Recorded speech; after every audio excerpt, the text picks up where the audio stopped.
Kumusta? Ako si Danny, isang service coordinator sa Regional Center dito sa Sunnytown, California. Oras na upang balikan natin ang araw ng IPP meeting ni Sofia. Ito ang araw kung saan ang service coordinator nating si Vinny ginamit ang workbook para siguruhing ang boses ni Sofia ang sentro ng plano. Tignan natin sila.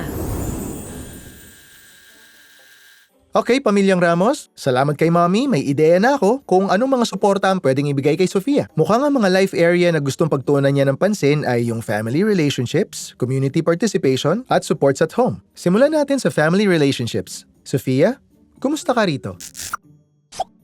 Sofia, masaya. Mabuti naman. Vinny? Question mark. Ako? Mabuting mabuti dahil meron kaming sorpresa para lang sa'yo.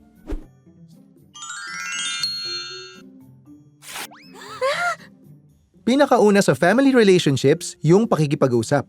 Lalo na kung may mga pagbabago. At dahil mag-high school ka na, naisip namin gusto mo ng upgrade. Maaga yung binigay ng school nyo para masanay ka agad.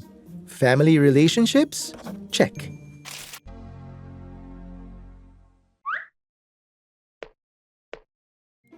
Oo nga, kamukha nga yan ng electronic enigma box ni Clara. Ang galing, no? Sige, subukan mo.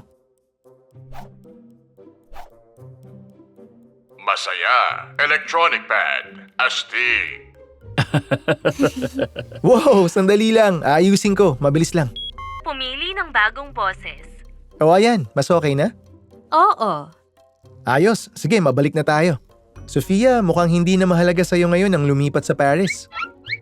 Nakalagay dito na may gusto kang makita sa komunidad na para rin sa'yo. At gusto ko rin yun. Matutulungan kita pagdating dyan. Masyado kasing mataas para sa posisyon ko na daling ka sa Paris. Kaya, may activity ka ba na gusto mong subukan? Ate, detective, libro, phone. Oo nga! Gusto niyang sumali sa club na to. Hey! Mahilig ka ba sa mystery books? Gusto mo rin bang maging detective? Ngayon, pwedeng-pwede. Naghahanap kami ng bagong members para sa Mystery Mavens. Hindi lang to book club, mystery club ito. Nagbabasa kami, pumupunta sa mga convention, at nag-iimbestiga ng mga pasong-kaso. Ang mundo, ang misteryong lulutasin mo.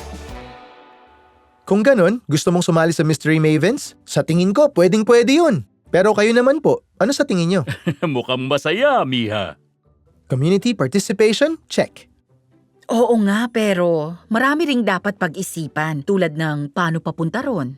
Nagkikita-kita sila bawat linggo sa Bargeman's Books. Pwede ko siyang ihatid doon bago ako pumasok. Kailangan lang niya may magsusundo. Banyo, pagkain, kotse. Naku, kailangan may sumama pa rin sa kanya. Alam kong mahalagang bagay to para kay Sofia, kaya may naisip ako, personal assistance. Yun ang one-on-one na support para tulungan si Sofia sa pang-araw-araw niyang gawain. Kasama ba yun sa respite hours niya? Yung katulad sa serbisyo na ibinabayad kay Tiyo Tito? Hindi, dagdag na serbisyo yon sa respite hours. Hindi mawawala yung mga oras na bayad na. Magkano naman yun? Huwag niyo isipin, bayad yun ng regional center. May ugnayan kami sa mga ahensyang may mahuhusay na staff. Pwede ako mag-set ng appointment para makahanap kayo na magugustuhan yung magbibigay ng personal assistance service. Check na rin ang supports at home.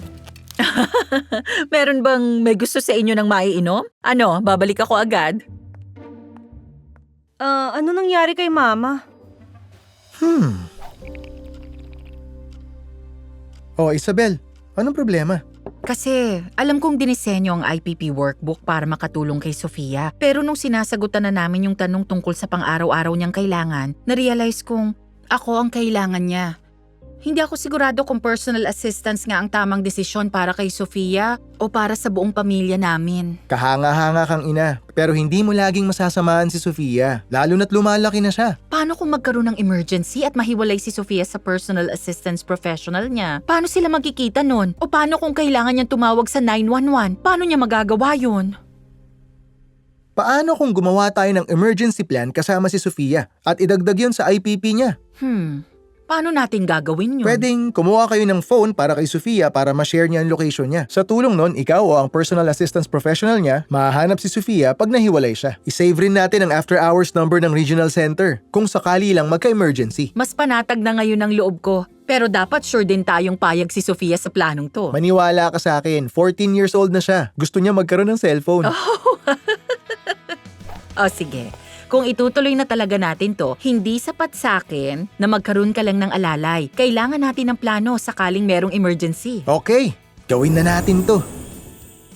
Nung mas nakasiguro na silang kailangan ni Sofia ng tulong para makibahagi sa komunidad, pumayag ang IPP team niyang i-update ang IPP niya para magdagdag pa ng services. Ang IPP parang buhay na dokumento at dapat itong i-update tuwing may kailangang baguhin. Tandaan, ang person-centered planning ay hindi para makagawa ng mas magandang paperwork. Ito'y para makatulong gumawa ng mas magandang buhay.